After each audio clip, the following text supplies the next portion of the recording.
Doing more is often seen as better. Yes, it can often be true for many people. The majority of people watching this are not doing enough. I don't need to explain why, you know why. That being said, the opposite end of the spectrum is also bad. How do you know if you're doing too much? It can seem tricky to strike the balance, but the truth is it will be a constant battle to find and maintain this balance. You have to listen to your body and look out for key signs. Are you still progressing, or have you been stuck for a while? Even worse, your progress is going backwards. Of course, the path to success in your fitness journey is not a straight line. It goes up and down all the time. But when you zoom out and look at a month, year, or even multiple years worth of progress, is the general trend upwards. If not, this can be a result of doing too much. Your body needs time to recover and rebuild itself, so next time it tackles whatever exercise or workout you are doing, it can do it better and more efficiently. At the same time, you could not be progressing due to a lack of effort. How do you know which one it is? From my personal experience, over 10 years of sport and training, I have found that when I was doing too much, my progress would go up and down more often,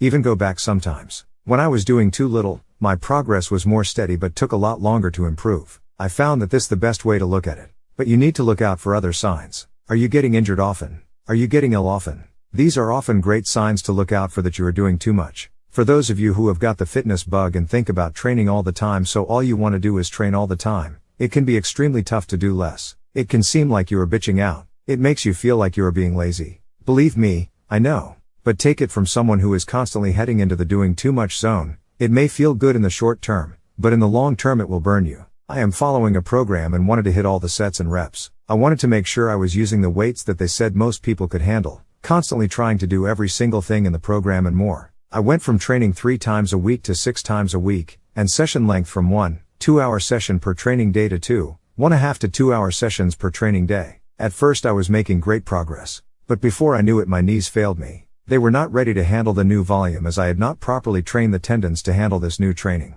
It set me back over 6 months. If I could go back, of course I would do it differently. I would tell myself that I need to listen to my body more. If my body is experiencing sharp pain in the joints, I need to stop. I needed to practice understanding the difference between pain you should train through and pain that was just some simple muscle soreness. I do all of these things now and my training is much better off because of it. I obviously can't go back in time and do that, but I can hopefully stop you from making the same mistake. The key is to build up your training intensity and volume gradually over time. That is how you are able to build the most resilient body and continue to train for a lifetime. You need to put in the effort now so that your future self is able to continue to push forward and progress. You may have heard the constant debate about whether overtraining is real or not. It is definitely real, otherwise humans would be able to train 24/7 and still progress. However, many people do so little and still worry about overtraining. It is often just an excuse to not train harder. Do your research about where the best place to start is and progress from there. The reality is that you may have to cross into that overtraining zone in order to understand what balance is right for you.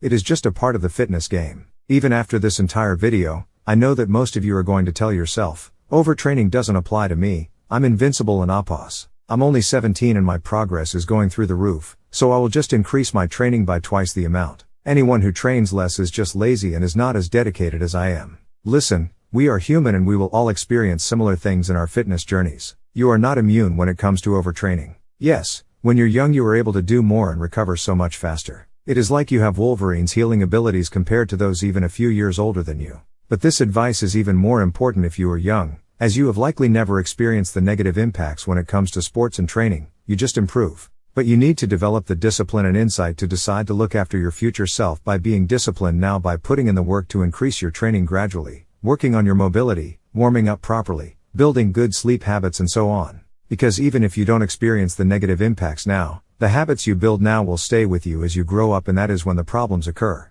Anyways, by now you should be well equipped to deal with finding and keeping this balance a lot better than before. You're welcome. Stay tuned for more. Work hard and keep fitness simple.